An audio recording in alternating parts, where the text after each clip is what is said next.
Tired of manually copying and pasting names into one cell?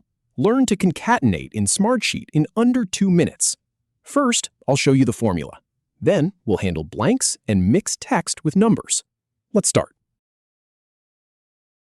Start by navigating to the Smartsheet homepage. Then, open the sheet that contains the columns you want to combine. Now click the cell where you want the combined value to appear. Enter a formula by typing an equals sign. Type equals first name at row plus last name at row to join those two columns. Press Enter on your keyboard to apply the formula. This lets you concatenate values from multiple columns into one cell.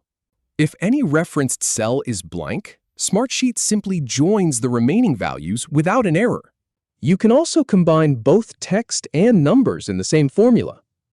If you have any feedback or if any info is inaccurate, please leave a comment below. We'll do our best to answer or redo the video if needed. Thanks for watching.